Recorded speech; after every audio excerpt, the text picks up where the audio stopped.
Okay, how emotions are created. You have a topic, person, place, or thing, and when you observe that person, place, or thing, or topic, or even an event, the event just is what it is. There is no good, there is no bad about it. It is just what it is. And if you stand in place of observation about what it is without judgment, then you have no emotion created about what that is.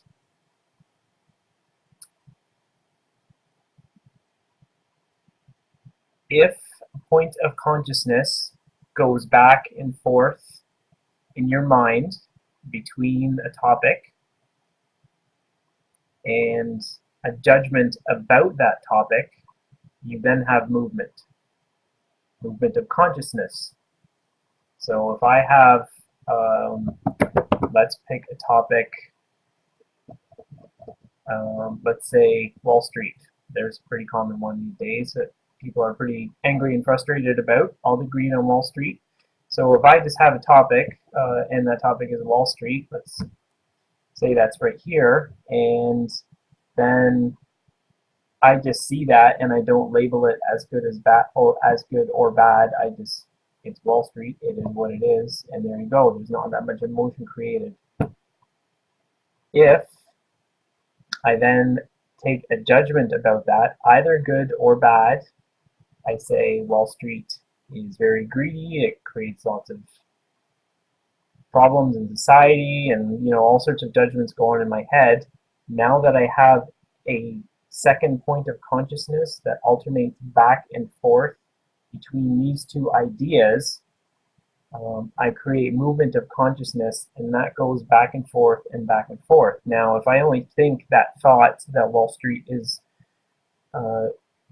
very greedy and evil, then it doesn't have a lot of hold or effect. But if my point of consciousness, my mind goes back and forth between that idea, and it keeps going back and forth, and it keeps going back and forth, and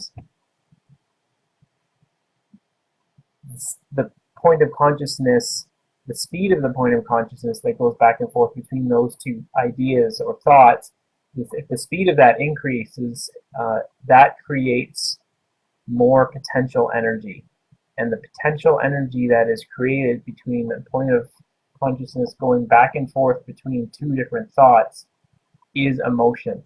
So emotion is created separately as a distinct and separate energy, even though everything is all really the same energy.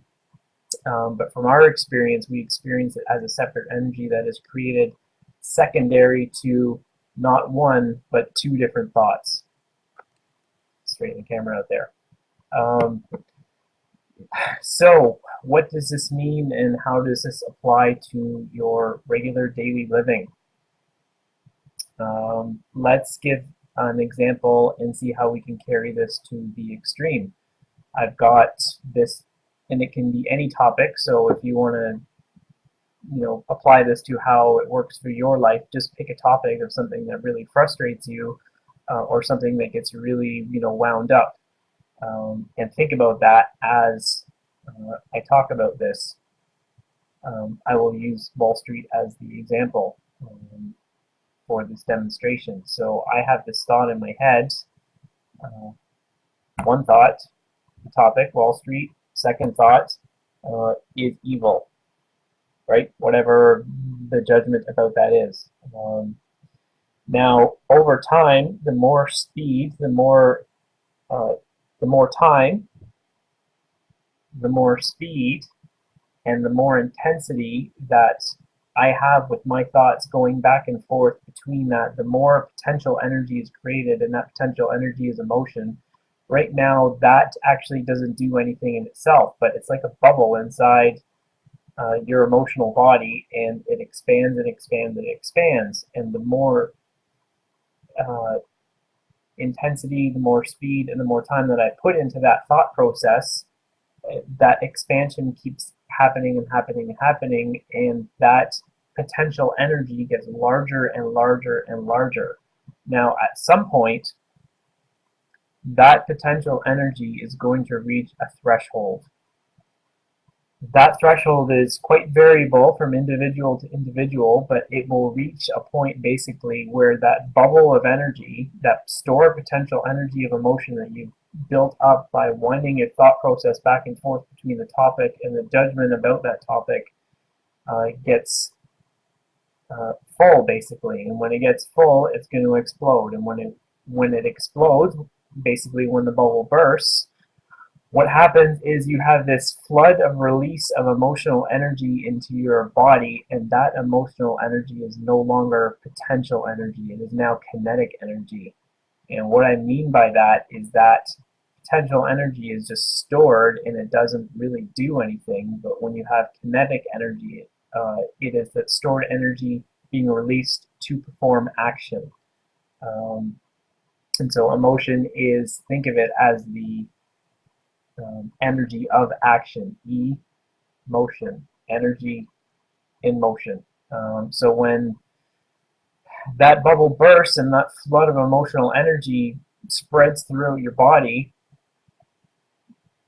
that will force you into action whether you like it or not. And what that means now is basically your will, your discernment, your awareness, and your ability to choose have all been subverted by this ball of emotion that has just exploded in your body quite literally, and is driving you now to do things, and the actions that you will take are based on the topic that you have been and the topic that's in your head and the judgment about that topic, and it's going back and forth. And so now you are forced into action about what you have been thinking about, and the longer you have been thinking about it, and like I said, the longer you have been thinking about it, the more intensity you have put into it, and the more speed of the thought that has gone into it, the more action is basically parallel with the amount of action that the emotion will cause when you go into doing something about it. And this can be used for good, and it can be used for bad. I think today, in any point in time, when people go through their evolution of their own selves, there's always a stage that someone has in their life where they are well overruled by all of their emotions, and these emotions are driving them into bad situations, and these emotions are driving you into more pain and more suffering, and these emotions are preventing you from just living a generally healthy, happy, balanced life. And now that you can see where that comes from, you can have a better point of view and grip on what to do about it. Now, it's never just an immediate process. It always takes a little bit of time. And what you have to do about it now, if you're thinking about something, or you've thought about something that's frustrating you or driving you nuts, the first thing you have to do is bring awareness to your thought, whatever that topic is, and whatever the associated judgments with that topic are. Now, I just said there could be one judgment about it, right? Stock market is evil, or Wall Street is evil, and the point of consciousness goes back and forth between those two thoughts and creates the energy. But there can be other associated thoughts and judgments about that.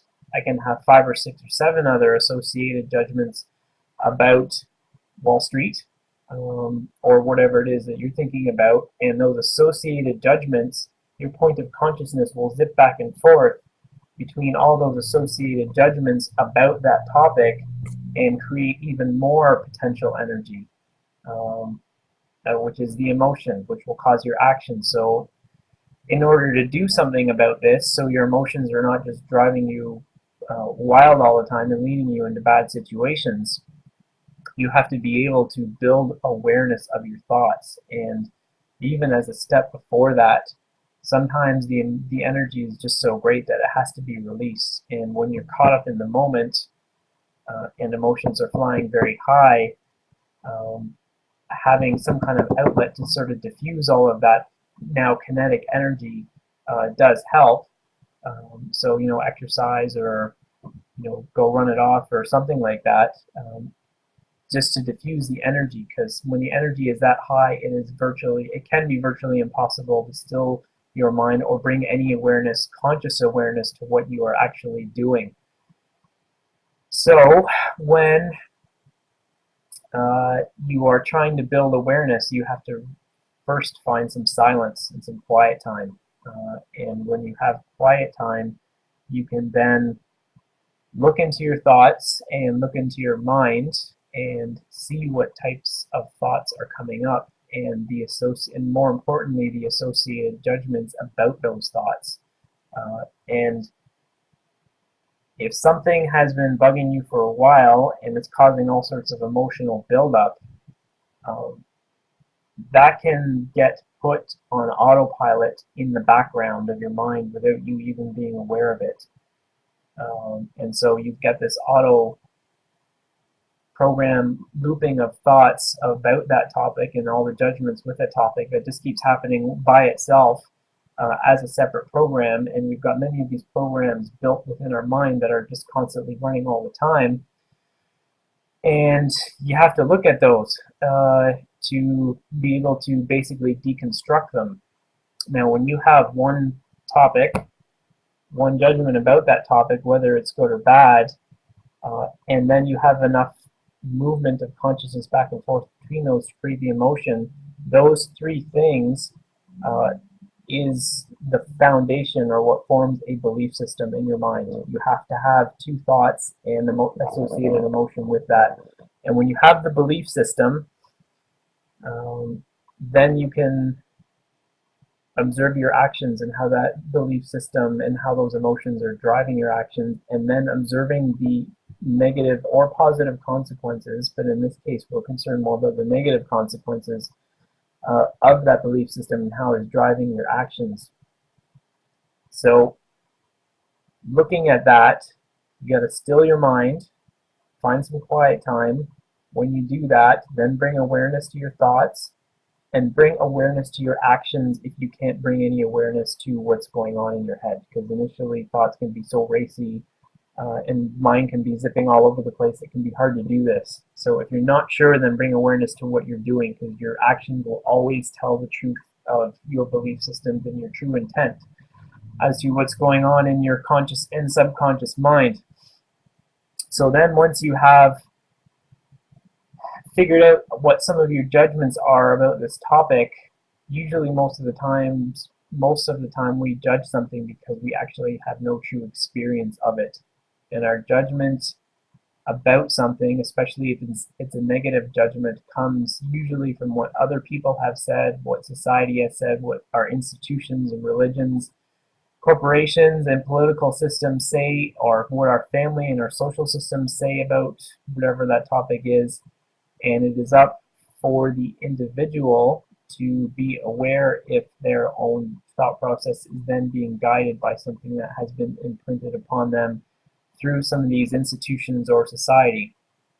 Your judgment about what is going on in your head can also come from a prior past association, and you had a bad experience with this before, so you build in a framework and a judgment, and that loop keeps going on in your head and repeats itself and builds over time, to the point where you believe that whenever that event or thing will happen again, it will happen in that specific manner, which is not true, because every moment is a new moment, but we just see what we have already seen and know what we have already know. So to be able to deconstruct your own judgments about the topic, and not just one but many of them, and being aware of those judgments, and being able to remove yourself from the judgment and say, okay, so I'm seeing this thing, this person is really frustrating me, or this event is really frustrating me, and if I do something, it's going to be really bad and bad all around for everybody.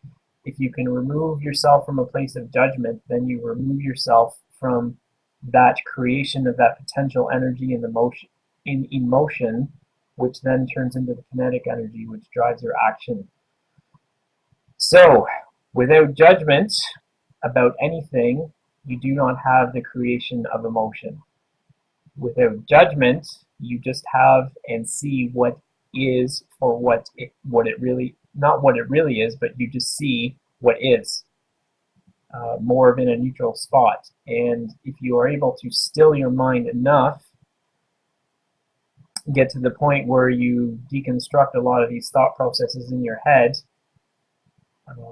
and your mind is quiet, you then move from a place of emotion, which is created in your mind, to a place of feeling, which is in the heart. And so, not that emotions, excuse me, are bad whatsoever. It's just when they are driving your actions towards negative consequences. We want to be able to use our discernment to take that away from our lives. But when you still your mind enough and you can deconstruct all your judgments and just see things as they are without any judgment, because emotions are very, very strong, very strong energy, and they cause physical actions. You get to the place where you come more from a place of feeling, and really there is only one feeling, and that feeling is love. It has no opposite, it just is.